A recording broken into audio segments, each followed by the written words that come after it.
दोस्तों, एक किसान था। वह एक बड़े से खेत में खेती किया करता था। उस खेत के बीचों बीच पत्थर का एक हिस्सा जमीन से ऊपर निकला हुआ था, जिससे ठोकर खाकर वो कई बार गिर चुका था और न जाने कितनी बार उससे टकराकर खेती के औजार भी टूट चुके थे।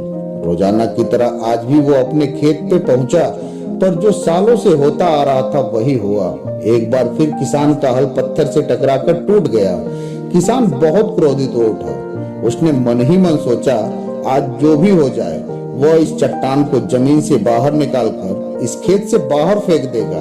वह क्रोध में भागा और गांव से 4-5 लोगों को बुला लाया और सभी को लेकर उस पत्थर के पास पहुंचा। किसान बोला, मित्रों, ये देखो, जमीन से निकलकर इस चट्टान के इस नुकीले हिस्से ने मेरा बहुत नुकसान किया है। आज हम सभी को मिलकर इसे जड़ से निकालना है और इस खेत से बाहर फेंक देना है। और ऐसा कर वह फावड़े से पत्थर के किनारे वार करने लगा। पर ये क्या, अभी उसने 1-2 बार ही किया था कि पूरा का पूरा पत्थर जमीन से बाहर निकल आया। अब साथ खड़े लोग भी आश्चर्य में पड़ गए। तब उन्हीं में से एक ने हंसते हुए कहा, क्यों भाई, तुम तो कहते थे कि तुम्हारे खेत के बीचों बीच एक बड़ी सी चट्टान का हिस्सा दबा हुआ है, पर ये तो मामूली सा पत्थर निकला। किसान भी आश्चर्य में पड़ गया। सालों से जिसे वो एक भारी भरकम चट्टान समझ रहा था, बस वो एक छोटा सा पत्थर था।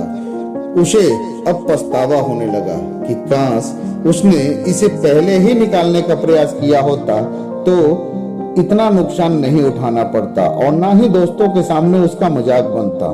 शिक्षा, दोस्तों, इस किसान की तरह हम कई बार अपनी जिंदगी में आने वाली छोटी छोटी बाधाओं को बहुत बड़ा समझ लेते हैं और उससे निपटने के बजाय तकलीफ उठाते रहते हैं। जरूरत इस बात की है कि हम बिना समय गंवाए उस मुसीबत से लड़ें, और जब हम ऐसा करेंगे तो कुछ ही समय बाद वह चट्टान सी दिखने वाली समस्या एक छोटे से पत्थर के समान दिखने लगेगी, जिसे हम आसानी से ठोकर मारकर आगे बढ़ सकते हैं। वीडियो अच्छी लगी हो तो लाइक करें, शेयर करें और कमेंट में जरूर बताएं।